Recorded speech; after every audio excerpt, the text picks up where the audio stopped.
Wel, bore da. Bore da I chi gyd, croeso gynnes ar bore dydd Iau bendigedig yma yn Aberystwyth. Croeso I chi, croeso i'r Cenhadledd Cymraeg. Mae'n hyfryd I weld chi gyd. Dych chi'n edrych yn hynod o effro ac yn barod I wynebu y diwrnod. Yn amlwg, dych chi'n mynd I fod yn gwersylla mewn pabell, fatha rhai ohono ni. Pawb wedi cael brecwast, go lew, bore yma? Yeah? Good, da iawn. Coffi, Starbucks, di wneud I fusnes bore yma, gobeithio. Mae'n hyfryd I croesawu chi gyd yma. Os ydych chi'n ymuno efo ni am y diwrnod, gret, lyflu I weld chi. Hyd yn oed y riffraff o cefnmeriadog sydd I joinio ni y bore yma. Mae'n gret I weld chi gyd. Just chydig o coeddiadau. Dych chi'n cofio, be di'r tri peth? Parcio. Os ydych chi eisiau cael tocyn parcio wrth y desg llall, cyfrestru, da iawn chi, ydych chi'n on it y bore yma. Anwch chi cyfrestru, da ni'n gofyn I chi yn glen ystyried os ydych chi'n gallu cyfrannu at costau y cenhadlaeth. Hwna'n fyndith I cadw fo fynd a cyfro'r costau. Mae'n cymryd I cynnal y digwyddiad yma os oes yma. A wedyn wrth gwrs, y raglen sydd wrth y desg hefyd I gadw chi wybod beth sy'n digwydd. Neu fel ni'n deud wrthych chi diwrnod o blaen, mae'n y grŵp WhatsApp hefyd os ydych chi eisiau cadw fyny efo digwyddiadau gweithgareddau ac yn o blaen. Enghraifft bore yma, da ni fan hyn, prynawn yma am 2:00, mi fydd na cyfle I ymuno mewn I chwaraeon o bob math. So 2:00 lawr, dwi'n meddwl neithio, ni'n pwyntio ffordd na. Mae'n lawr ffordd na, yn ôl bob sôn. Mae'r Astro, y prifysgol, 2:00 tan 4, chwaraeon o bob math. Mi fydd na ddarpariaeth ar gyfer y rei ohonych chi sy'n fwy cystadleuol. Os ydych chi'n awydd wneud hwnna, pêl-droed ac ati, ond bydd na chwaraeon I bob oed. Gai anwch chi, os gwelwch yna, plis dewch â dŵr ac Eli Hael. Mae'n mynd I fod yn gynnes heddiw yn dydy. So bydd na ddim diod, na ddim byd lawr fanna. Dewch â dŵr ac Eli Hael hefo chi. Mae yna cyfieithu y bore yma. Diolch I cyfieithydd ni. Os ydych chi angen headset, mae nhw yn y cornel draw fyna. Mae signal bach well ochr yma, os di hwnna'n unrhyw help I chi. Ac hefyd, mae yna cais, os ydych chi yn gallu, os ydych chi awydd, helpu efo'r y cyfieithu ella flwyddyn nesaf. Bydd hwnna'n rhywbeth ydych chi'n bodlon I ystyried, bod yn rhan o'r criw, rhan o'r tîm, I helpu efo'r cyfieithu oedfawon y flwyddyn nesaf, gadael ni wybod am hynna. Just eisiau atgoffa ni, mae yna waith plant yn digwydd, yn does, lawr y corridor. Catrin, James a tîm yn brysur iawn yn edrych ar ôl plant y pobl ifanc ni os oes yma. A dwi'n siŵr da ni'n dymuno bendith diw arnyn nhw ac ar y gwaith yna. Hefyd ymwybodol iawn bod mae pobl ifanc wedi bod yn derbyn canlyniadau y bore yma. So da ni'n cofio amdano chi gyd, pobl ifanc, beth bynnag oedd yno. Da ni'n dymuno bendith diw arnoch chi ac da ni'n cofio chi amdano chi ac yn codi chi fyny o flaen yr arglwydd y bore yma hefyd. Reit, dwi'n meddwl dyna di gyhoeddiadau fi y bore yma. O'n I bai dwi wedi anghofio rhywbeth, ond dim ots.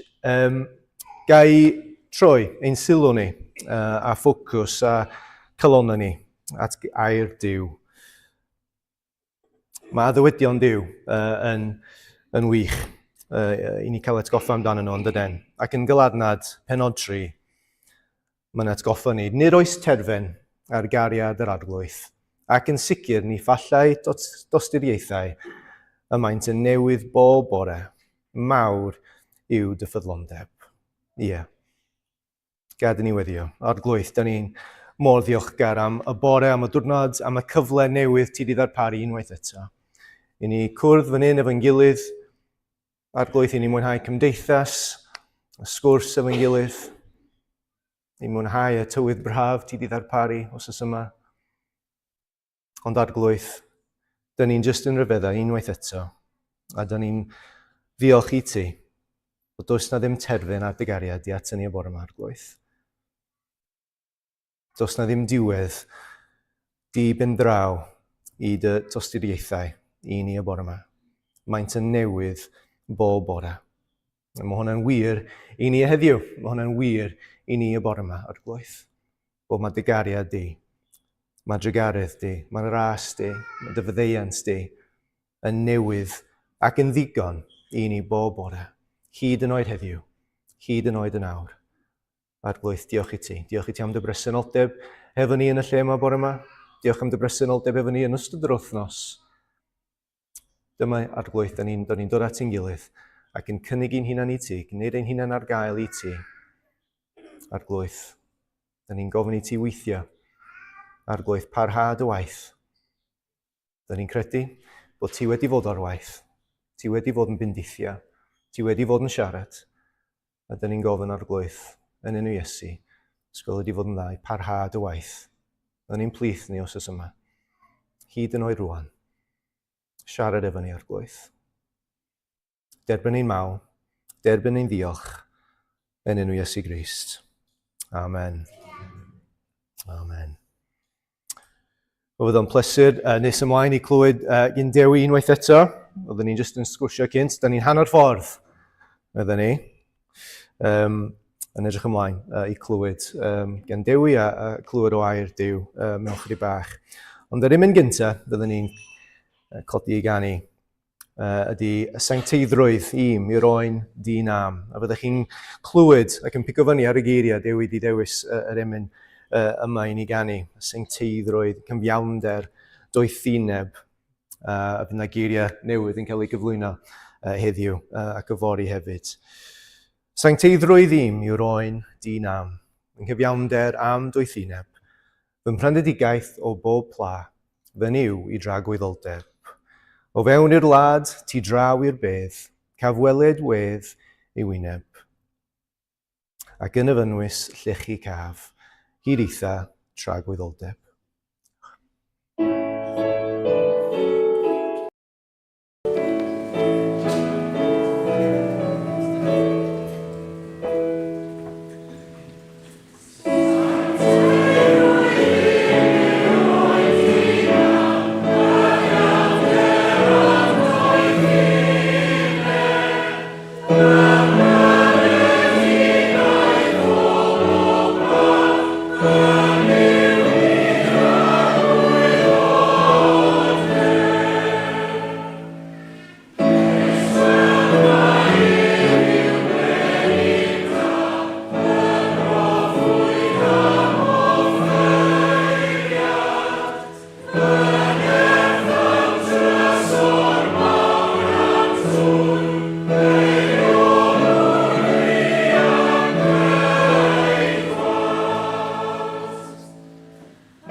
Gai fel un o gynrychiolwyr y mudiad jyst diolch i bawb am yr wythnos yma.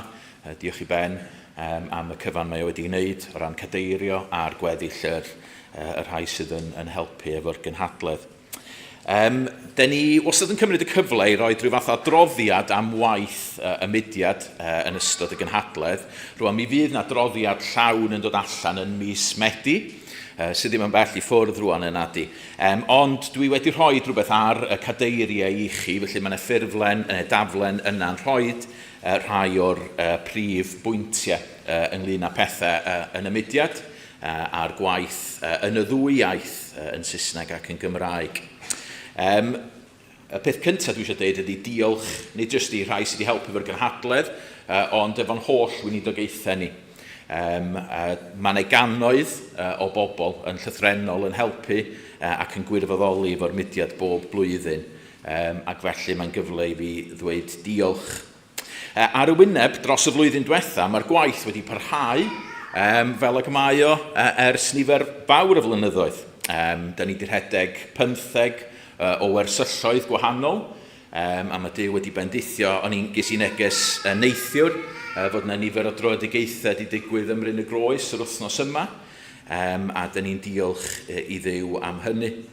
Mae gennym ni'r cynadleddau, mae gennym ni'r siopa llyfrau, Bryn y Groes, y cylchgronau, yr ymgyrchoedd, gwaith y gweinidogion, y cwrs diwynyddol Saesneg sydd efo nifer gynyddol o fois yn mynd ar y cwrs yna. Ond mae hefyd wedi bod yn flwyddyn o newid. Da ni wedi gweld nifer o bobl yn cael camu i'r ochr ac i lawr. Felly mae Mark Thomas, mi gamodd o i lawr o'i waith fel ysgrifennydd cyffredinol yn ystod y flwyddyn, a nath nifer o'r ymddiredolwyr newid hefyd. Felly nath Dave Nobry, Eryl Davies a Matt Francis gam i lawr, ac yn dod yn ei lle nhw, Gwydion Lewis, Hannah Mitchell, Elaine MacDonald, Ian Parry ac Alun Ebenezer. Ac hefyd newid yn y staff. Dwi'n siŵr bod chi yn sylwi dydy Rebecca ddim yma. Da ni yn methu hi'n fawr, a mae hi hyd yn oed mewn rhywle brafiach na ni bore yma yn Awstralia. Ond da ni wedi cael staff eraill yn lle. Felly mae'r gwaith wedi parhau. Mae'r gwaith wedi cynyddu hefyd mewn nifer o ffyrdd, felly mae yna gynhadledd gweinidogion newydd wedi cychwyn, wedi ailgychwyn, gwaith efo gwragedd gweinidogion, ac helpu nhw am yna gynhadledd newydd yn y de mis nesaf.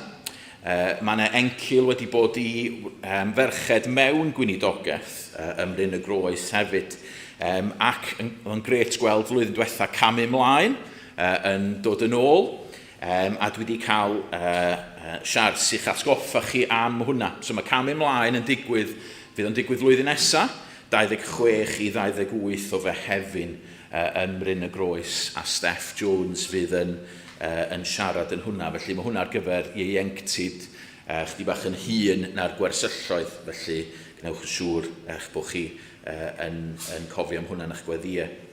Mae'r gwaith ym Mryn y Groes, da ni wedi gorau gwario rhyw 100,000 o bunnau yn Mryn y Groes dros y flwyddyn diwetha. Yn amlwg fydd yna lot o adnoddau ac popdi a bob math o bethau'n cael eu prynu tu ar 80au ym Mryn y Groes, a flwyddyn yma mae lot o'n nhw wedi torri, a felly da ni wedi gorau cael offer newydd. Mae'r gwaith Lumina yn arbennig ar yr ochr Saesneg wedi datblygu, a miloedd o bobl ifanc wedi bod yn gwylio'r fideos sydd yn mynd allan ar Instagram. A mae'r gwaith bugeiliol efo Phil Swan, lle mae o rwan yn cael ei ryddhau i fynd o gwmpas yn helpu gweinidogion. Mae hwnna wedi cychwyn y flwyddyn yma hefyd. Felly, da ni yn parhau i wasanaethu Cristnogion ac eglwysi yn dawel, heb ffys, heb drio tynnu sylw i ni'n hunan o gwbl, achos da ni eisiau'r ffocws fod ar Iesu Grist, ond da ni hefyd eisiau'r ffocws fod ar yr eglwys leol. Ac mewn un ystyr, da ni'n gweld mae yna fwy angen ag erioed. Dros y flwyddyn nesaf, mae gennym ni nifer o bethau da ni eisiau i gwneud. Nes i sôn am Lumina a'r gwaith efo pobl ifanc ac yn arbennig ar y social media. Da ni eisiau rili gwthio hwnna'n y Gymraeg. Da ni eisiau helpu efo gwaith efengylu, yn enwedig yn ddwyieithog, mewn sefyllfaoedd gwledig, mewn sefyllfaoedd anodd, ac mewn eglwysi bach hefyd. Da ni rili eisiau cynnal a medru annog eglwysi bach. Da ni hefyd eisiau gwneud gwaith yn arbennig yn Gymraeg efo'r cylchgronau ac adnoddau. Ond i wneud hyn, yn amlwg, da ni angen gweddi, ond da ni angen cymorth hefyd. Da ni'n wynebu rhai sialense, felly gai ofyn i chi, just yn sydyn, just i ystyried rhai pethau. Peth cyntaf di cyfathrebu, ydy rhannu. Fel o'n i'n deud, da ni ddim eisiau tynnu sylw am weinidogaeth y mudiad, achos mae'n un ystyr dydy'r mudiad ddim yn bwysig o gwbl, Cris sydd yn bwysig. Ond da ni yn dibynnu ar bobl jyst i rannu ac i annog pobl i ddod ac i ddefnyddio'n gweinidogaethau ni. Felly, plis, os newch chi wneud hynny. Beth arall ydy staffio. Mae'n swydd newydd ddod allan. Ddyla, os ydych chi ar rhestr e-bost y mudiad, dylech chi fod i cael clywed am y swydd yma. Ond mae fyny ar yn gwefan ni hefyd. Beth ydy swydd gweithredu o fewn y mudiad? So, rhyw fath o operations manager ar gyfer y mudiad ydy o. I helpu rhedeg yr holl weinidogaethau. Da ni chwilio am berson efo sgiliau arbennig yn amlwg, ond fysa'n gret cael rhywun sydd yn siarad Cymraeg. Felly, plis newch chi weddio a newch chi rannu yr hanes am y swydd yna, ac efallai annog rhywun. Lle bych chi'n gwybod am rhywun yn eich eglwys chi sydd yn gweithio yn y byd yna, sydd yn gwybod am gyllid ac am iechyd a diogelwch a'r holl bethau yna, rhedeg elusen. Plis newch chi annog nhw i weddio ac i drio am y swydd. Beth arall ydy cyllid. Rwan mae pobl yn aml yn gofyn i fi, sut mae'r mudiad yn neud efo cyllid, ac mae'n anodd iawn achos bob blwyddyn mae'n arian ni di weithiau mae Duw yn bendithio, da ni'n derbyn lot o arian, a weithiau mae Duw yn bendithio mewn ffyrdd gwahanol, a da ni ddim efallai yn derbyn gymaint o arian. Ond y gwir ydy fod yn gweinidogaethau ni rwan, dyda ni methu creu arian allan o'n gweinidogaethau ni. Neu os da ni'n mynd i efengylu, yn amlwg da ni'n methu creu incwm allan o hynny, neu gwersylloedd, hyd yn oed cynadleddau erbyn hyn, bod yr gynhadledd Saesneg yn creu chydig o incwm ar yn cyfer ni. Felly, mae yna gyfle i chi roed yr wythnos yma, ac fedrwch chi roed mewn nifer o ffyrdd gwahanol. Y ffyrdd cyntaf ydy y ffyrdd draddodiadol, ydy efo'r amlen, yr amlen a bydd honna'n cael ei chasglu bore fori, neu fedrwch chi roed i wrth y ddesg, fel yna fedrwch chi roed yn y ffordd yna. Ond efallai rhywbeth i chi ystyried ydy ar y daflen, mae yna gyswllt QR i chi fedru rhoed yn rheoledd. Mae nifer ohonoch chi yn rhoed yn rheoledd, dwi'n gwybod, ond efallai fysa chi'n ystyried cynyddu'r rhodd yna. 2 flynedd yn ôl nathon ni golled o 15,000, flwyddyn diwethaf o'n 100,000, a flwyddyn yma mae'r golled yn mynd i fod ymhell dros 100,000 oherwydd y gwario da ni wedi gwneud. Rwan, da ni wedi bod yn, mae Duw wedi bod yn dda, mae gennym ni arian i gyfro hynny, ond mae o'n atgoffa ni, di ni angen y cyllid mwyn cario pethau ymlaen. Felly, os fedrwch chi roed, ac os fedrwch chi fynd ar y we, a dwi'n gwybod mae amseroedd yn newid, ac efallai bod ni'n methu roed un rhodd mawr, ond rhodd yn fusol, rhywbeth bach, fysa hwnna'n help mawr i ni barhau efo'r gwaith. Ac wedyn yn olaf, gweddiwch. Plis ys gweddiwch dros y gwaith, gweddiwch dros da ni, fel staff, da ni'n gwybod bod chi yn, ond parhewch i weddio, y byddwn ni jyst efo calon wasanaethgar, achos da ni eisiau gweld Crist yn cael ei ogoneddu.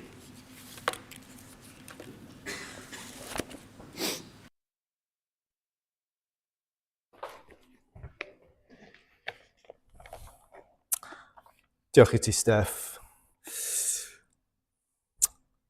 Nawn ni troi sylw ni at ein darlleniad y bore yma. A fel fyddwch chi'n gweld, mae darlleniad yn dod o llyfr Ioan, yr Efengyl Ioan, penod 15, y 10 adnod yn fanno. Ioan 15. Gwrando ar air Duw.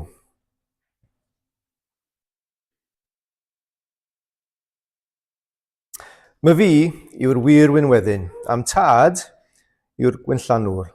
Y mae ef yn torri ffwrdd bob cangen yno fi nad wy'n dwy'n ffrwyth, ac yn glanhau pob un sydd yn dwy'n ffrwyth. mwyn i ddwyn mwy o ffrwyth. Rydych chwi eisoes yn lan trwy'r gair o'r oedd wedi ei lefaru wrthych. Aroswch yno fi a minnau yno chi. Ni all y gangen ddwyn ffrwyth ohono ei hun, heb iddi aros yn y wynweddyn. Ac felly, yn union ni allwch chithau heb i chwi aros yno fi. Mae fi yw'r wynweddyn, chwi yw'r canghennau. Y mae sawl sydd yn aros yno fi, a minnau yn ddowyntau, yn dwy'n llawr y ffrwyth. Ac oherwydd ar wahân i mi, ni allwch wneud dim. Os na fydd rhywun yn aros yno fi, caiff ei daflu i'r ffwrdd fel y gangen ddi ffrwyth, ac byw iwa. Dyma'r canghennau ag esglir i'w daflu i'r tân a'i llosgi. Os aroswch yno fi, ac os eris fy ngheiriau yno chwi, gofynwch am beth y fynwch, a fe roddir i chwi. Dyma sut y goganeddir fy nhad, trwy chwi ddwy'n llawr o ffrwyth, ac bod yn ddisgyblion i mi. Fel y mae'r tad wedi fy ngharu i, yr oedd innau wedi eich caru chwi. Aroswch yn fy nghariad i. Os cadwch fy nghorchmynion, fe aroswch yn fy nghariad. Yn union, fel yr oedd wedi cadw gorchmynion fy nhad, ac yr oedd yn aros yn ei gariad ef. Bod i Dduw bendithio ei air at ni unwaith eto y bore yma. Na ni plygu pen mewn gweddi.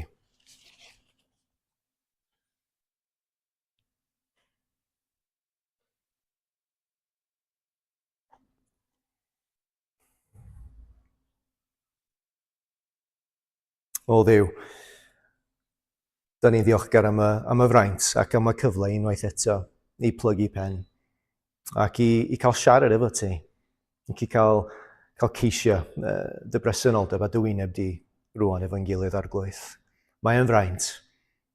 Arglwydd madda i ni pan da ni'n cymryd y fraint yna yn rhywbeth caniatal Arglwydd. Ac yn anghofio pa mor werthfawr ydi o bod da ni'n cael cyfrthrebu efo ti, y Duw byw, y Duw mawr. Arglwydd, a ti di wneud hwnna'n bosib trwy dy fab Iesu Grist. Ac ei fywyd ac ei marwolaeth, ei aberth, ei fuddod ar y groes. Arglwydd, felly rwan, da ni'n gofyn i ti, fel oedden ni'n cael ein atgoffa y bore yma yn y cwrdd gweddi i ostwng dy list a gwrando. Arglwydd, gwrando ar dy bobl di rwan. Gwrando arna ni Arglwydd, cliw ni rwan wrth i ni troi at y ti mewn gweddi. Arglwydd, da ni'n ymwybodol iawn.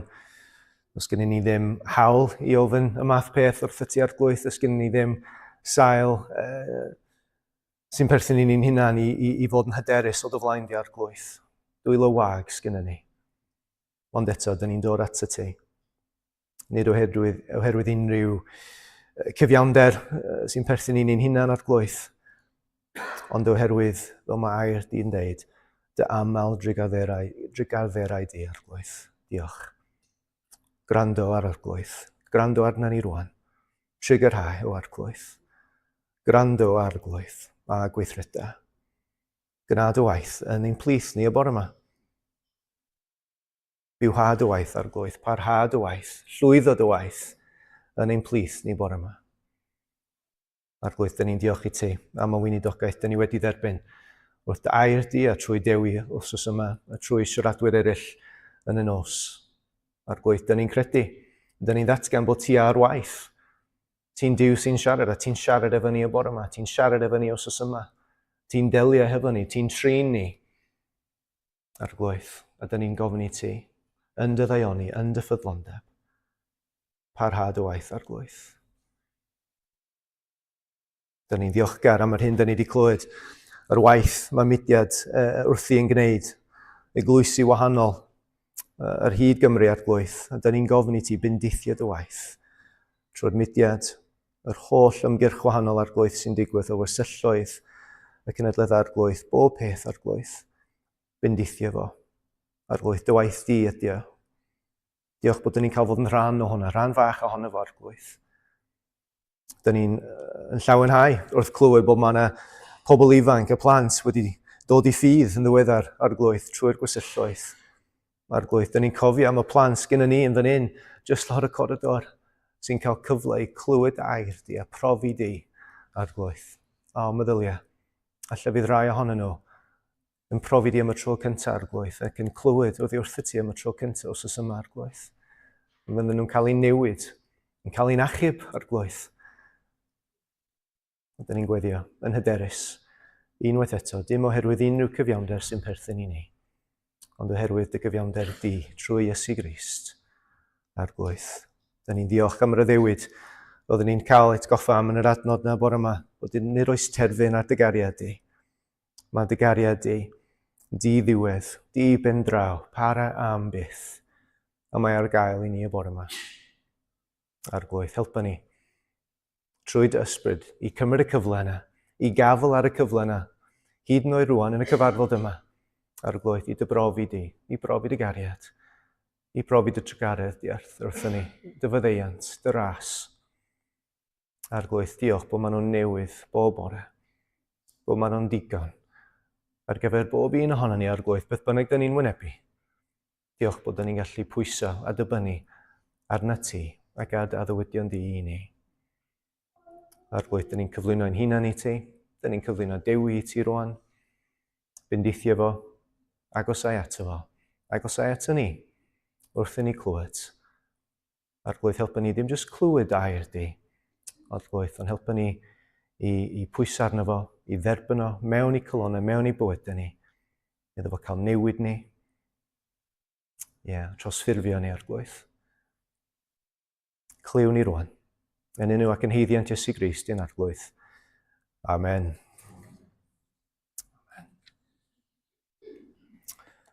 Fel o'n i'n rhannu efo chi, mae gennym ni emyn y cynhadledd, anthem y cynhadledd. Os oes yma, da ni wedi canu fo unwaith, da ni canu fo eto rwan, ac eto fori. Mor fawr yw cariad Duw y Tad, ni ellir byth ei fesur, fe roddodd ef ei fab yn iawn, i achub gwael bechadur. Does neb all ddirnad maint ei boen, pan guddiodd Duw y Tad ei wedd. Aeth twyllwch di dew drwy y tir, mwyn ni'n gael tangnefydd.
Wel, bore da pawb, da chi'n gwybod bellach, yn thema ni am yr wythnos ydy ymffrostio.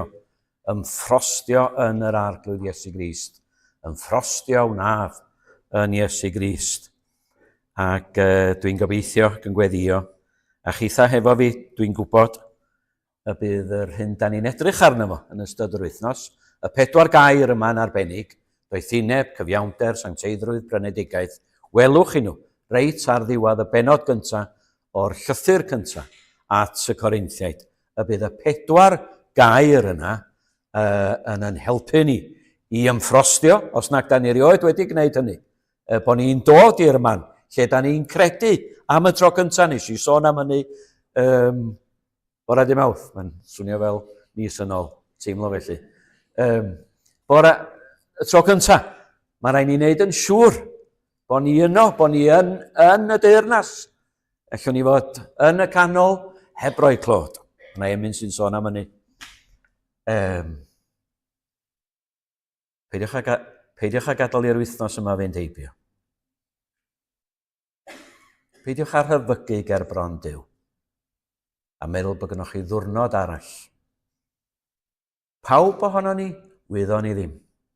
Neb ohono ni, wyddon ni ddim beth a fydd y fory. Ac os ydyn ni yn credu, wel, dwi'n gwybod bod chi'n cytuno efo fi, yn hangen mawr ni ydy bod ni'n ymffrostio mwy. Yn fwy felly, yn ein harglwydd ac yn ein gwaredwr Iesu Grist. Mae'r gair yma, ymffrostio, mae cyfieithwyr yn cael bach o draffath hefo fo, a mae'n debyg, dwi'n siŵr bod fi wedi dweud hyn o'r blaen, werth i ddeud o eto, y gair, y ffordd ora i gyfieithu'r gair o'r Groeg yn y Saesneg o leia, bydda bod yn obsessed. Ymffrostio, bod yn obsessed, hynny ydy cyfri pob peth ac unrhyw beth, cyfri y gwaredwr yn fwy gwerthfawr na hynny, nag unrhyw beth na neb arall, na hyd yn oed fy mywyd fy hun. Ac am hynny ydym ni eisiau meddwl bore yma. Ar sail gwaith y gwaredwr, welwch chi yn y geiriau, oherwydd ei waith ef, oherwydd pwy ydi o, oherwydd ei weithred ef, yn byw ac yn marw droson ni. Oherwydd ydym ni'n cael dod i mewn i'r deyrnas trwy ffydd. Oherwydd ei waith yn rhoi ei hun yn aberth ac yn iawndal ac yn cymryd yn lle ar y groes yna ac yn cymryd y gosb drostan ni ac yn mwyn ni, pawb sy'n credu. Oherwydd hynny, da ni'n gallu deud hefo'r apostol, fod i ein doethineb ni. Dwi'm yn gwybod dim byd. Mae'n deud wrth y pobl yma, dydy, ni fernau sy'n mi wybod dim, dwi'm yn gwybod, does na ddim byd arall, gwerth i'w wybod deud y gwir, ar wahân i'r hyn mae Duw yn ei ddatguddio i ni yn a thrwy yr arglwydd Iesu Grist. Fo hefyd ydy ein cyfiawnder ni. Mae'n holl berthynas ni hefo Duw yn dibynnu nid arna ni, nac ar ddim byd dwi ddim di wneud, nac ar ddim byd dwi wedi wneud, ond ar yr arglwydd Iesu Grist, ar ei gyfiawnder o. A rwan, mae hwn yn dilyn. Y gair nesaf, trydydd gair yn y rhestr, ydy ein sancteiddrwydd ni.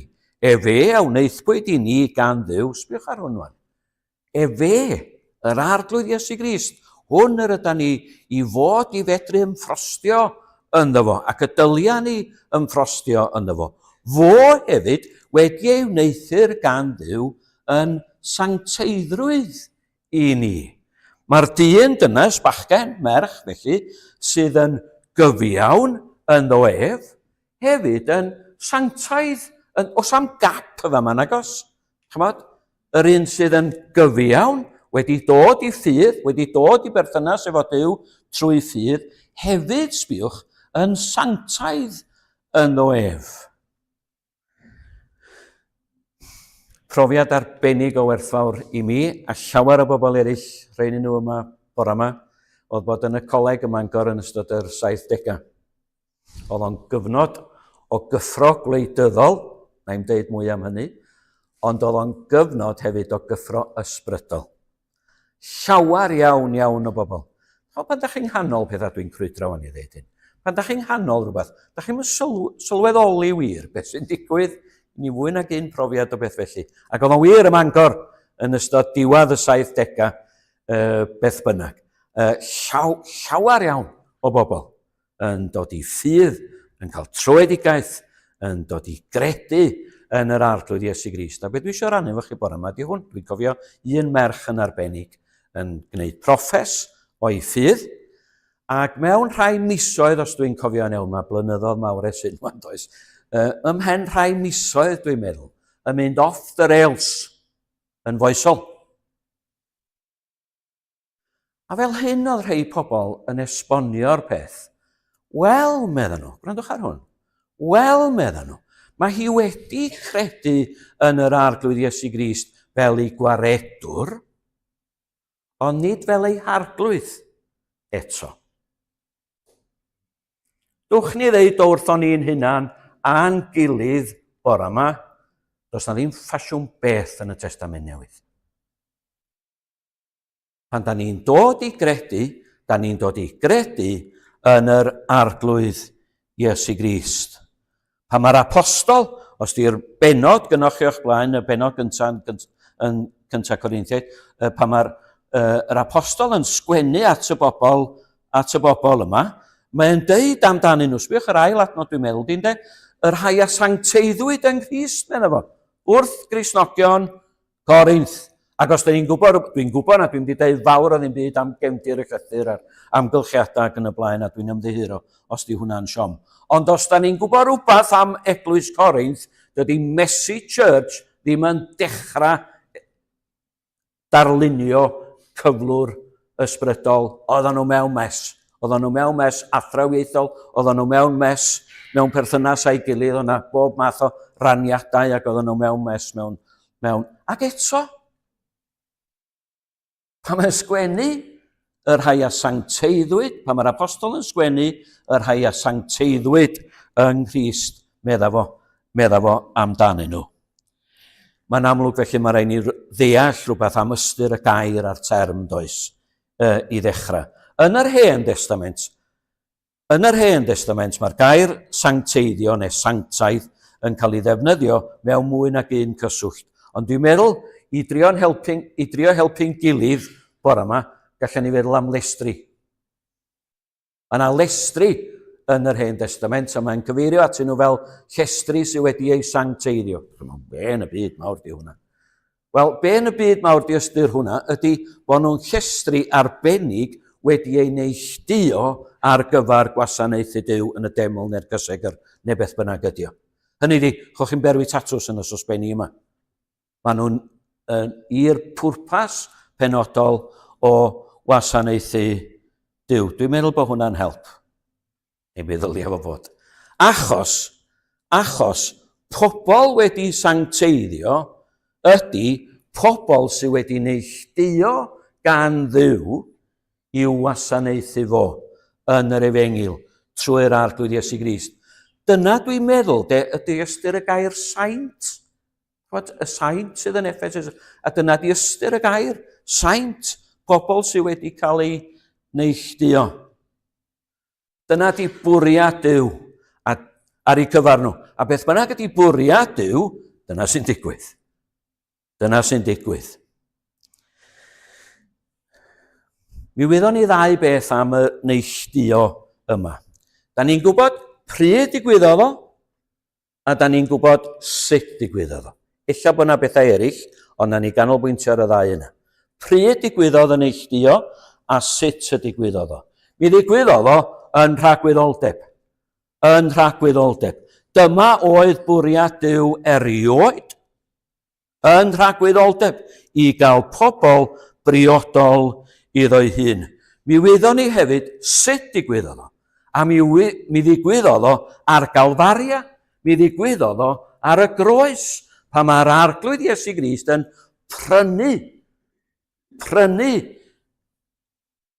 eneidiau iddo'i hun.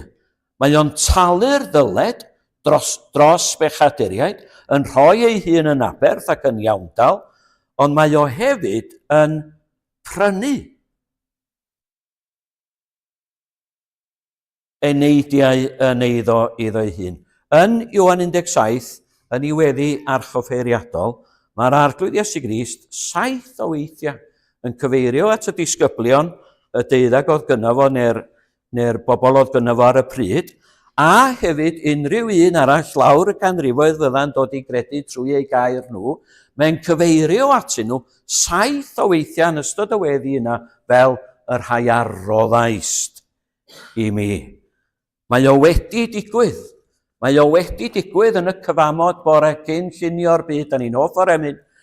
Mae'n deud peth enfawr wrthon ni, dydy, am y Duw yma, am Dduw mawr. Cyn llunio'r byd, cyn lledu nefoedd wen, cyn gosod hael na llwyr na ser uwch ben, fe drefnwyd ffordd. Mae di wneud o. Cyn bod Eden, ardd na chodwm, cyn bod plwy yn trefnu meddyg, dwi'n gwybod bod fi'n newid nhw rownd dwi'n wrth dweud, ond dyna'r wirionedd rhyfeddol. Maen nhw'n hawdd i'w cofio, daliwch nhw'n eich meddwl, dwi'n licio rhyw bethau fel hyn, dwi'n hen ffasiwn, dwi'n gwybod. Dwi'n licio pethau sy'n cyflythrenu neu'n dechrau fo'r un llythyren. Y tad yn cynllunio, y mab yn cyflawni, a'r ysbryd glân yn cymhwyso.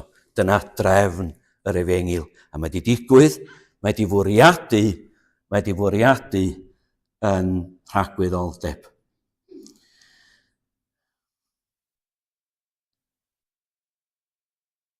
A da ni'n cael gwybod hynny oherwydd be mae'r apostol yn ei ddeud yn y fan yma.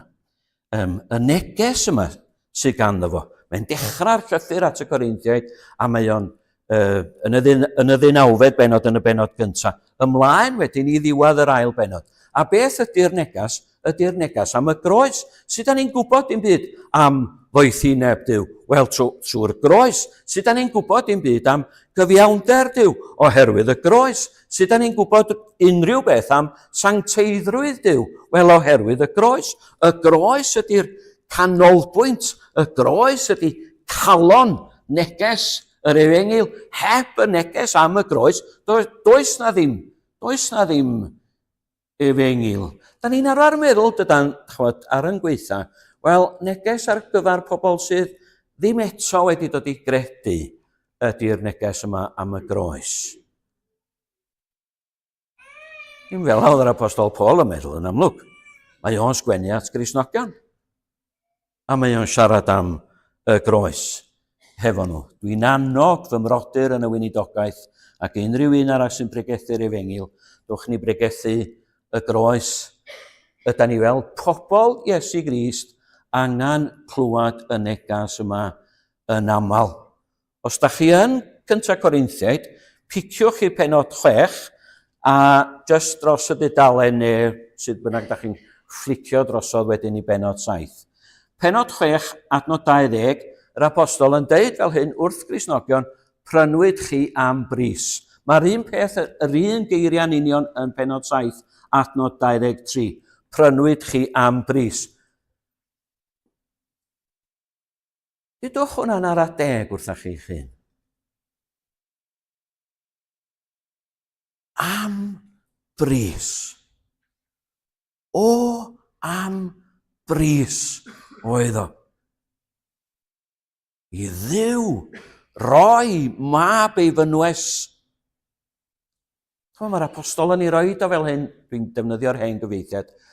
Yr hwn, medda fo, nid arbedodd ei briod fab. Mae yna ryw awgrym y fanna bod o'n dymuno gwneud hynny. Bod o'n gweld ei fab yn hongian ar groes a bod na ddymuniad yng nghalon Duw ei hun i'w arbed o. O nath o ddim. Yr hwn nid arbedodd ei briod fab, ond ei traddod o ddef drosom ni oll. O am bris oedd o, o am artaith oedd o am ing a galar a unigrwydd, a gwarth, a chwilydd, a'r gosb yna. yn cael ei chyfri i'r arglwydd Iesu Grist. O, mae yna brynu wedi bod. Mae yna dalu, dyled, o mae yna brynu wedi digwydd. Prynu eneidiau iddo'i hun. A mae'r pris roddodd o yn enfawr. Sylwch pa mae'r apostolion, gwahanol apostolion yn y Testament Newydd, ni jyst Paul, pa mae'r gwahanol apostolion yn trafod gwahanol gwestiynau. Gwahanol gwestiynau. Maen nhw'n gyson yn dod yn ôl at y groes.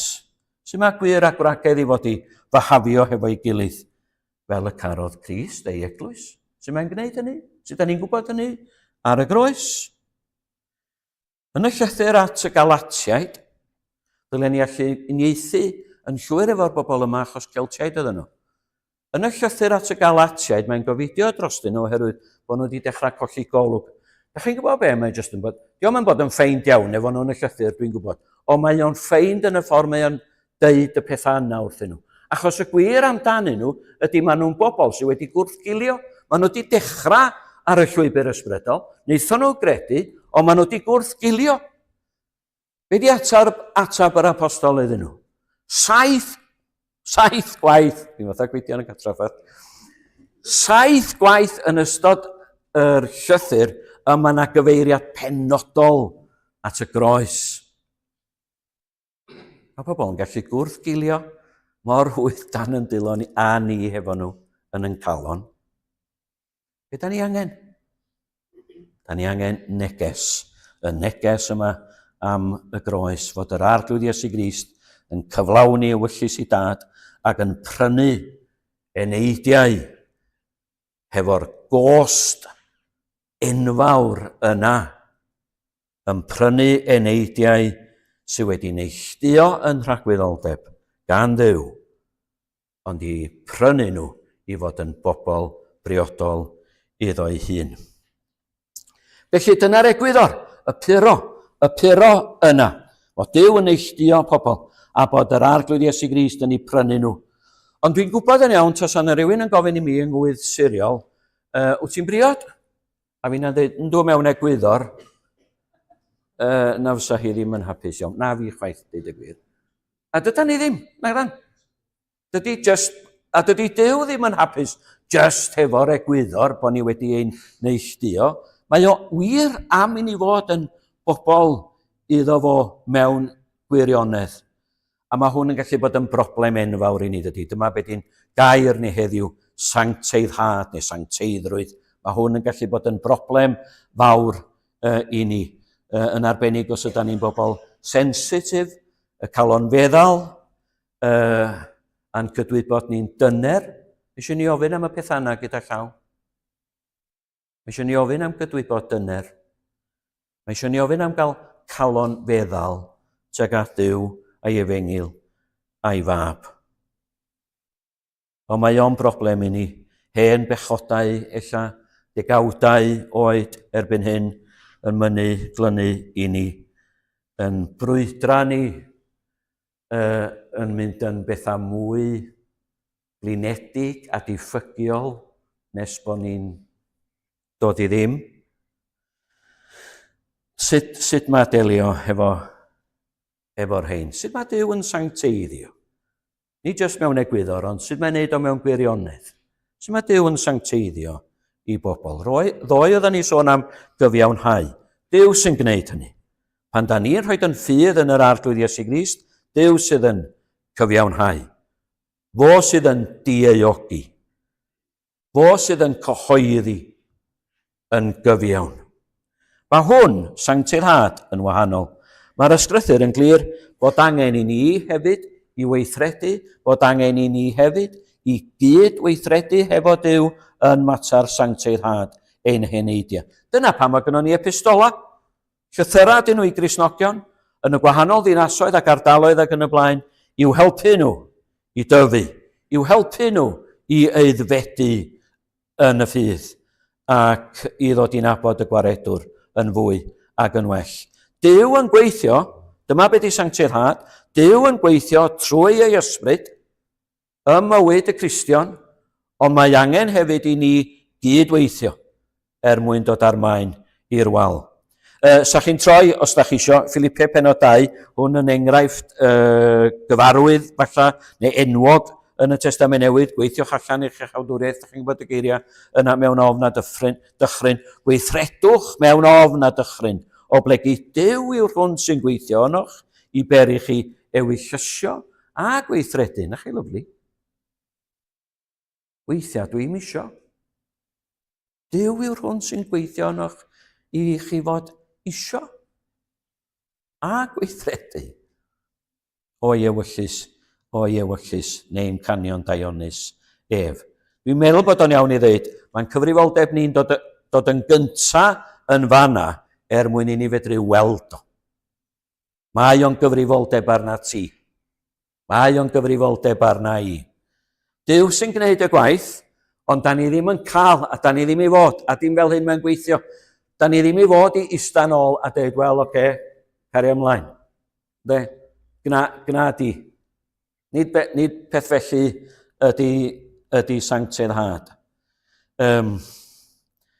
Yda ni mor, dwi'n meddwl mae yna toser bu ar geiriau yma, sglwswch chi am y dyn hwnnw rioed. Da ni mor sanctaidd ac da ni isio bod. Da ni mor sanctaidd ac ydda ni isio bod. Ac yn fanna mae'r frwydr. Mae natur y frwydr yn newid o berson i berson. Dwi'n meddwl bod o'n iawn i gydnabod hefyd o fama o genhedlaeth i genhedlaeth. Mae'n newid o genhedlaeth i genhedlaeth. Sgyn ni fel hen ddyn ddim syniad beth i'ch brwydra chi fel pobl ifanc. Dwi'n gorfod gyfadda hynny. Siriol yn cael torri gwell, dan i'w hogan bach ifanc yn Porthmadog diwrnod o'r blaen, cyn dod i'r gynadlaeth wrth gwrs. A honno'n dychryn am ei bywyd pan ddudodd Siriol wrthi, dwi rioed wedi gweld Love Island. Dyna'r byd mae pobl ifanc yn byw yn efo, a mae o'n byd niweidiol. Niweidiol i'w heneidia nhw. Na i ddeud o fel hyn, wyliwch beth ydych chi'n wylio. Wyliwch beth ydych chi'n wrando arno fo, mae'n gallu'n gwneud, a mae hwn yn wir i bawb yna ni. Da ni'n gallu gwneud o'n anodd i ni'n hunan, oherwydd y pethau eraill da ni'n wrando arno nhw. Da ni'n gallu gwneud o'n anodd i ni'n hunan i wrando ac i adnabod llais y bugel.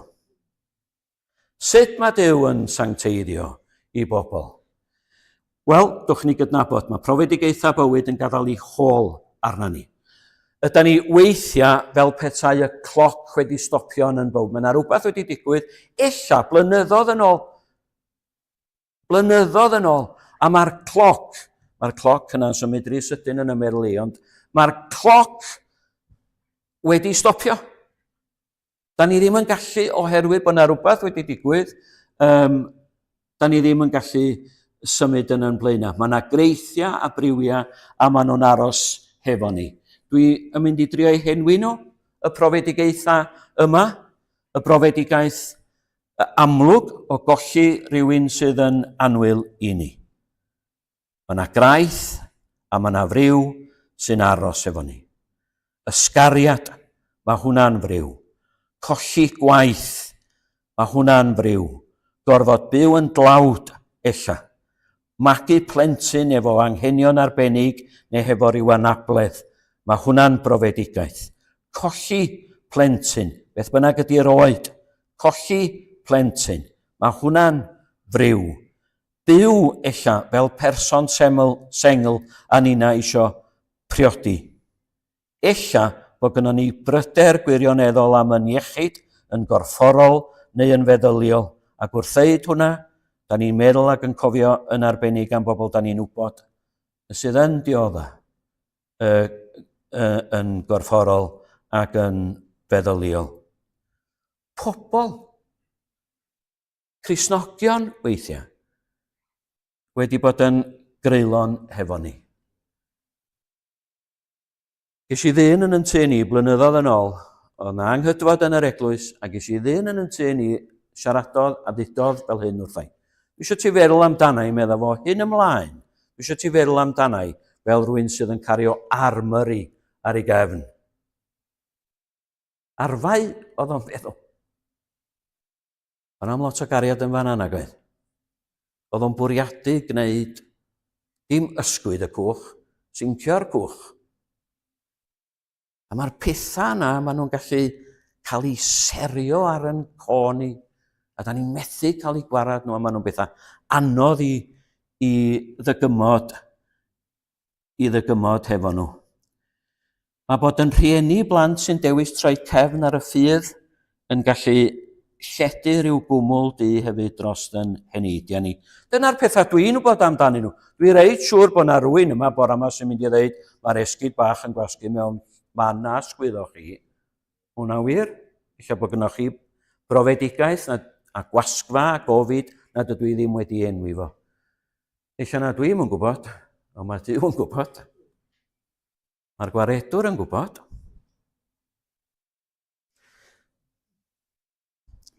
Dwi'n clywed chi'n gofyn wan pam da ni'n sôn am brofedigaethau yn y fan yma.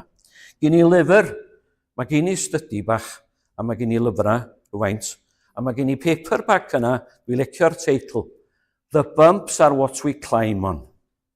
Chi'n gwybod am hwnna?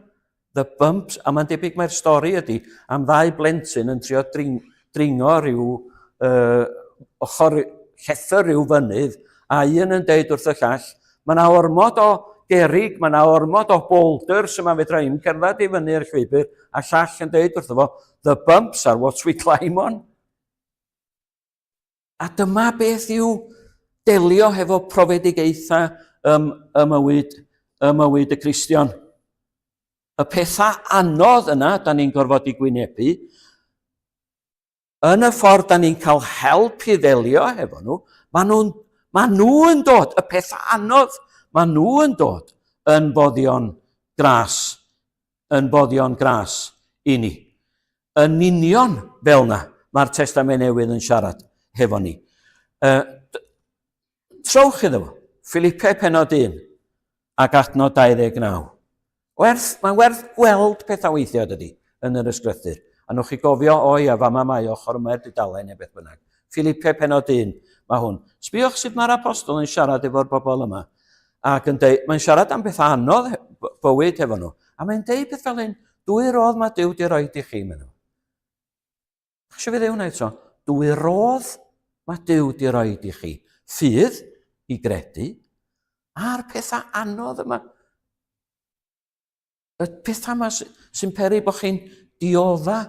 O weithiau, da ni'n cael yn dylanwadu gan y byd ac yn defnyddio'r un terma. Mae'r byd yn siarad fel hyn. Y pethau mae'r byd yma'n gallu daflu ato ni. Dim fel am mae'r Cristion i fod i siarad. Sa neb yn taflu dim byd ato ni. Mae Duw ei hun weithiau yn ei ddoethineb na fedrwn ni byth i ddeall yn rhoi pethau anodd, profedigaethau, gwasgfeuon.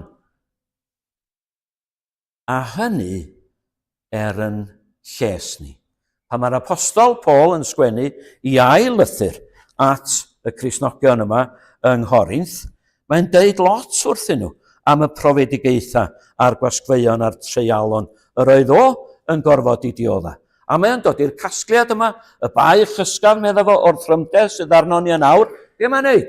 Mae'n darparu tu hwnt i bob mesur y bwysau tragweddol o goniant i ni. Nid yn unig nad ydym ni ddim yn gallu osgoi y pethau yma, ond mae'r ysgrythur hefyd yn dysgu ni bod y cwbl sy'n digwydd, ia y pethau anodd, y cwbl sy'n digwydd i bobl Dduw, dan i ofal o. Ac yn ei bwrpasa fo. A hefyd yn gyfryngau gras i'w bobl. Chlywys i neb, ddryn Cristion erioed yn deud, dwi wedi dysgu lot o bethau cofia yn ystod y cyfnodau tawal hawdd rhwydd yn fy mywyd i. Dwi wedi clywed lot o bobl gan gynnwys fi fy hun yn tystio, dwi wedi dysgu mwy. Ges i fwy o ras yn ystod y cyfnodau tywyll anodd. Y gwasgfeuon yna. Pethau nad ydw i'n medru dysgu nhw, deud y gwir, allan o lyfr. Liciwn ni orffan yr rhan yma hefo profedigaethau mwyn cael symud ymlaen, ond edrych ar ddau gyfeiriad, just oherwydd bod gen i syniad sut ydych chi'n meddwl, achos dwi'n meddwl fel yna hefyd weithiau. Wyddwch chi'r cyfeiriadau yma, sy'n rhaid chi droi at ein. Ond y cyfeiriadau yma, enghraifft, Iagob penod 1 adnod 2. Cyfrifwch eich hunan cyfrifwch chi'n llawenydd pan syrthiwch mewn amryw profedigaethau. Yn gwybod fod profedigaethau yn brawf ar eich ffydd ac yn magu dyfal barhad. Yr un math o gyfeiriad yn cyntaf Pedr penod 1. Yn gorfoleddu eich bod beddichon yr awr hon mewn blinder yn profi blinder dros dro dan amrywiol profedigaethau, hyn yn digwydd mwyn i ddilysrwydd neu fel y caffer profiad eich ffydd chi yn William Morgan sy'n fwy gwerthfawr na'r aur sy'n darfod. Mae rhaid ni ddeall hwnna. Mae gennym ni Elin eith dwistio pethau. Dyw yn profi ein, mae'r Beibl yn deud, mae Dyw yn profi ein ffydd ni. Dyw yn testio ein ffydd ni. Dim o gwbl. Dim o gwbl. Nid Dyw sydd yn rhoi arholiad i ni ydy Dyw i gael gweld nawn ni basio neu beidio. Dowch ni ddeud o, a dwi'n gobeithio bod yna amen yn codio calon a chen eich i bob un ohonoch chi bore yma. Mae'r arholiad wedi bod. Mae Iesu Grist dros i bobl wedi pasio'r arholiad. Mae perfeithrwydd mawr ei groes yn ateb yn fy lle. Os am cwestiwn ynglyn â'r peth. Ond mae o yn dod â pethau anodd, nid mwyn trio'n dal ni allan, nid yn felly ydi o, ond mwyn yn union y gair yna, mwyn dilysu, mwyn i ni gael gweld pa mor ddilys yn wir ydy yn ffydd ni. Sut mae Dyw yn sancteiddio i bobl? Sut mae Dyw yn gwneud y gwaith yma? Mae'n ei wneud o trwy ei air. I'w sancteiddio, Effesiau penod 5, i'w sancteiddio ei glanhau a'r golchiad dŵr a'r gair i'n cyflwyno heb frychyn na chrychni. Iesu Grist, eto, Ioan 17, yn gweddio ac yn gweddio yn gwybod bod ei disgyblion yn clywed. Cysegra hwynt yn dy wirionedd, dy air sydd wirionedd. Sut mae'n gwneud hynny? Sut mae'r gair yma i fod i weithio ar yn bywyd ni? Mae fod i weithio ar y meddwl i ddechrau. Mae yna bethau i feddwl amdanyn nhw. Da ni wedi'n goleuo yn llygad yn meddwl, fel am mae'r Testament Newydd yn siarad amdana ni. Mae Pedr yn siarad am roed yn meddwl ar waith mwyn medru gosod allan neu gosod yn gobaith yn gwbl ar y gras yna sydd yn cael ei roi yn Iesu Grist. Ond diolch yn gorffan y fanna, fedrwn ni ddeall bethau. Ond di'r gwaith o sancteiddio ddim yn gorffan hefo'r meddwl. Fedrwn ni lenwi'n meddwl, a wir, da ni ddim haws, dim yn y ffordd mae Dyw eisiau ni fod. Mae rhaid iddo fo fynd o'r meddwl i'r galon. Yn creu hiraeth a dymuniad a syched yno ni a chwilfrydedd. Dwi'n 27 o wirion a dwi'n gwybod, da chi'n deud, ti'n mynd edrych digon hen i fod yn daid i neb. A mae'n rhyfedd ydy mae plant y chwilfrydig. Fedrai sôn am hanner awr arall amdanyn nhw. Bob math o gwestiynau. Lle mae'r môr yn mynd taid pan mae'r llanw allan? Maen nhw eisiau gwybod ydy. Mae plant Dyw i fod rhy fath. I fod rhy fath yn chwilfrydig. Mae eisiau ni feithrin chwilfrydedd, dymuniad, syched, i gael gwybod, i roed yn calon, i roed yn meddwl ar bethau nad adnabu'r byd. Hwna fod yn wir. A mae'n dod yn wir ac yn fwy gwir wrth i ni fyfyrio gair Dyw. Ond diolch yn gorffan yn y galon chwaith, oherwydd mae o'n symud i'r ewyllus ac yn gwiro yr ewyllus. Ac am hynny dwi eisiau sôn, gwch chi droi wan am y 5 munud ola i y 15fed benod yn Efengyl Ioan. Iesu Grist yn siarad amdano ei hun hefo'r alegori yma, y wir wynwydden a chwythau yw'r canghennau. Dyma'n union bwyslais yr apostol yn yn geiriau ni, yr ydych chi yng Nghrist Iesu, fel mae'r gangen yn y wir wynwydden. Ddoe, oedden ni'n sôn am yr undeb cyfreithiol rhwng y gwaredwr a'i bobl, a'i gyfiawnder o yn dod yn gyfiawnder i ni. Heddiw, da ni'n siarad am agwedd arall ar yr uniad ysbrydol yma, sef yr uniad bywydol. Yr uniad sy'n dod â iechyd ysbrydol i ni yn ddibynnol ar yr uniad yn y berthynas yma rhwng y Cristion a'i waredwr. Dwch ni edrych ar hwn.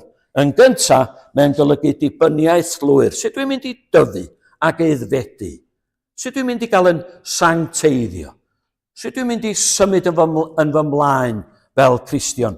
Hwn yn gyntaf. Da ni'n dibynnu yn llwyr ar yr arglwydd Iesu Grist. Yn fanna da ni'n cychwyn. Fo sy'n cyfrannu a fo sydd yn cynnal bywyd y Cristion. Dyna pam ddudodd Iesu Grist. Da ni mor dieddol i dynnu pethau allan o'i gyd-destun a i esbonio nhw mewn ffordd wahanol oherwydd hynny. Yn fama ddudodd Iesu Grist, hebo fi ni ellwch chi neithir dim. Wrth siarad amdano ei hun fel gwynwydden a'r Cristion fel cangen. Hebo fi ni ellwch chi neithir dim, meddwl fo. Fedrwch chi ddim byw hebddai. Fedrwch chi ddim byw fel Cristion hebddai. Da chi'n cofio'ch gwersi bywydeg, neu baiol fel oedden ni yn deud. Sa Eunice, mam siriol, yn gwaradwyddo rwan. Mae di'n rhoi gwersi bywydeg i chi.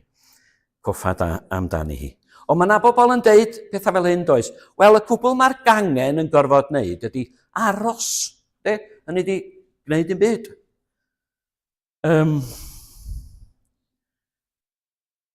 Be mae'r gangen yn gorfod wneud? Da chi'n cofio? Ac yn Saesneg nes i ddysgu'r baiol. Mae ges i lefel o gradd 6 gyda llaw. Yr isa posib cyn i chi fethu. Mewn baiol, felly dydw i ddim mewn unrhyw safle chwaith. Ond mae yna capillary action. Droes. Mae yna ffasiwn beth i gael a transpiration. Da chi'n cofio?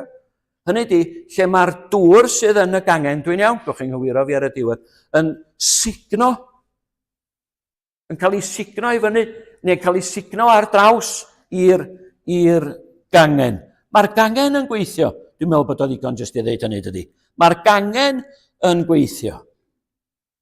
Yn signo'r nodd o'r goedan. Dyna'r ddudodd yr apostol pan sgwennodd at Gristnogion Philippi a dweud, bywyd i mi yw Crist.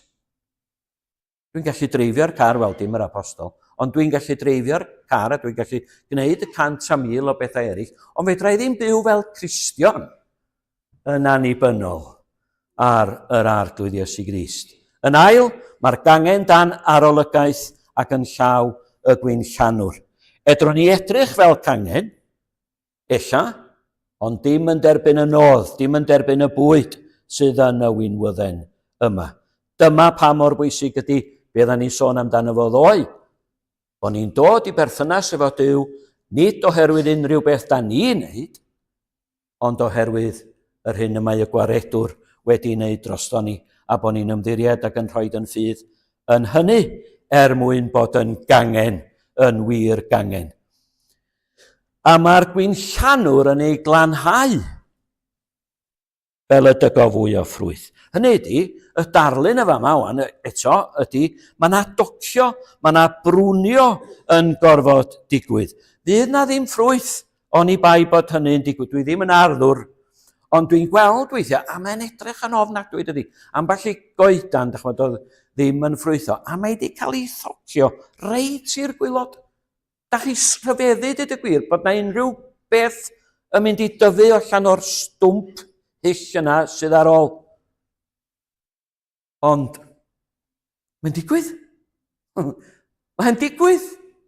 A mae'n digwydd oherwydd bod na fywyd yno. O hyd. Diolch yn edrach felly. Ond mae yna fywyd yno. A mae'r tocio yn effeithiol. Mae yna olchi cychwynnol pan da ni'n dod i gredu. Da ni'n cael yn symud o fod dan y gosb a than gondemniad pechod. Ond mae yna olchi parhaus hefyd i fod i ddigwydd, fel mae Iesu Grist yn dysgu Seimon Pedr. Ond, dwch ni orffan efo'r peth cadarnhaol. Mae yna prwnio, mae yna tocio, mae yna dynnu ffwrdd y pren marw, reit i'r gwylod, reit i'r bôn, weithiau, ond, be mae sancteiddio'n olygu? Mae'n golygu hynny, ond hefyd mae'n golygu, mae yna ffrwyth. Mae yna ffrwyth i fod. Mae yna lanhau mwyn cael fel y dygo fwy o ffrwyth. Mae yna ganlyniadau cadarnhaol i'r glanhau yma. A be di'r ffrwyth? Am beth ni sôn am, meddwl chi? Be di'r ffrwyth? Wel, da ni'n gwybod mae gen yr apostol rester o ffrwyth yn Galatiaid. Penod 5. Ond be di'r ffrwyth ydym ni'n sôn amdano fo? Pan da ni'n meddwl am hwnna hefo'i gilydd. Y ffrwyth ydy glendid bywyd. Y ffrwyth ydy bywyd glân. Bod yn bywyd ni yn cael ei lanhau. Pan da ni'n siarad am y nodd yma, y bywyd yma, sydd yn y winwydden, yn dod yn fywyd i ni. Gwelwch chi'r darlun wan? Y nodd sydd yn y winwydden yn dod i'r gangen. Y bwyd sydd yn y winwydden yn dod i'r gangen. Am beth yn ei sôn, meddwl chi? Be di hwnna? Wel, beth yw'r winwydden? Yr arglwydd Iesu Grist ydy'r winwydden. Mae fi yw'r winwydden. Be di'r nodwedd amlyca yn ei fywyd o? Fel da ni'n darllen i hanes o yn Mathew, Marc a Luc a Ioan. Y nodwedd amlyca i fywyd yr arglwydd Iesu Grist ydy glendid. Mae'n fywyd glân. Felly, y ffrwyth ydy bywyd glân y gwaredwr yn glanhau yn bywyd ni, yn gweithredoedd ni, yn cael ei newid. Y ffordd da ni'n byw a'r penderfyniadau da ni'n wneud yn adlewyrchu rwan y ffrwyth, yn adlewyrchu'r berthynas yma rhwng y Cristion a'i waredwr. Y gweithredoedd yna da ni sôn amdanyn nhw, gweithredoedd o gariad ydyn nhw, a Dduw ac at gydyn. A mi ddaw o'n amlwg. Mi ddaw o'n amlwg. Da chi'n gwybod, a dwi yn gorffan wan, da chi'n gwybod, o'n i'n sôn ar y dechrau sancteiddhad a'r gwaith o'n glanhau ni a bod ni yn gallu mynd i ryw gors ynglyn â'r pethau yma, oherwydd bod ni ddim yn gweld yn hynna'n yn tyfu ac yn eiddfedu fel ag y dylia ni. A mae o'n ofid. A mae o'n ofid bo ni ddim. Da ni'n gwybod pan mae o'n absennol. Dydan? Byddwn ni'n gwybod hefyd pan fydd o yno. Mae Iesu Grist ei hun yn deud. Darllenwch o, dwi'n mynd i ddarllen yma yn y cyfeiriad. Darllenwch o, pan mae Iesu Grist yn adrodd dameg yr heuwr, o'n i'n anghofio hwnna munud bach, pan mae Iesu Grist yn adrodd dameg yr heuwr yn Efengyl Marc, mae'n deud reit ar y diwedd, da chi'n cofio, yr unig gwahaniaeth rhwng y pedwerydd math o dir a'r tiroedd eraill ydy bod yna ffrwyth yno. A mae Iesu Grist yn deud reit ar y diwedd, mae'r ffrwyth yn dod yn amlwg. Mae yna bethau, dyn nhw ddim yn guddiedig. Nid oes dim cuddiedig, meddwl fo, ar ni fydd yn dod i'r amlwg. Hwn ydy'r sancteiddio yma. Duw, yr ysbryd glân yn ei wneud y mywydau pobl Iesu Grist. Ac os nag di o'n amlwg i neb arall, mi fydd o'n amlwg i ni. Byddwn ni'n gwybod bod Duw yn gweithio yn yn bywyd ni ac yn gwneud ni'n fwy tebyg i Iesu Grist yn byw. Thomas Charles ar ddiwioldeb. Arwydda, meddwl fo. Mae yna 4 neu 5 o bwyntiau yn fyr. Mae dywioldeb yn arwyddo 1. Gwir adnabyddiaeth o Dduw yn ôl tystiolaeth ei air. 2. Agwedd meddwl tuag at Dduw sy'n addas i'r adnabyddiaeth honno. 3. Ymddygiad a bywyd. Dyn, dynes i Dduw ydy'r Cristion. Mwynhau Dduw i'w ei dedwyddwch penna a bod yn debyg iddo a'i ogoneddu yw'r nod mwyaf y maent yn ei anelu ato mewn bywyd. Mae'n air hen ffasiwn, dydy, dwi'n gwybod. Dywioldeb. Ond mae angen i ni ail ddarganfod ystyr y gair yna. Hwn di yn hangen penna ni. Duw rodd o'i ras i ni. Mwyn ei enw. Amen. A mi ganon ni yn hemyn ola. 1 Cais a Geisiaf. Dwi'n licio'r emyn yma. 1 Cais a Geisiaf, Arglwydd Glân. 1 sain yn unig sydd yn fy nghân. Mae'n hyfryd ydy. Un peth. Da ni fod yn bobl 1 peth. Pechadur wyf. Fi'n gwybod a mae o'n gwybod. Pechadur wyf. Pechadur mawr yn methu cael fy meiau lawr. Be di'r ateb? O Iesu, byw. Dy fywyd i. Fo'n fywyd yn fy mywyd i. O Iesu byw di ond e. O Iesu byw. Dy fywyd i. Fo'n fywyd yn fy mywyd i. Diolch ia.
Gweddio. Byw had o waith o arglwydd mawr, yn ein colonna ninnau nawr, difa bob rhyw bechod cas, a chynnydd i bob nefol ras. Nawn ni rhannu yr fendith. Da ni wedi bod yn edrych ar wsos yma. Allan hon efo'n gilydd. Ewch nawr yng nghymdeithas Duw y Tad, ac wrth i chi fynd, cofiwch, trwy ddaioni Duw, yr ydych wedi'ch geni i'r byd hon, trwy ras Duw, yr ydych wedi cadw ar hyd y dydd, tan yr awr hon hyd yn oed, a thrwy gariad Duw, a ddatguddiwyd yn llawn yn wyneb Iesu, yr ydych wedi'ch prynu, ac yr ydych yn cael eich prynu. Amen. Amen.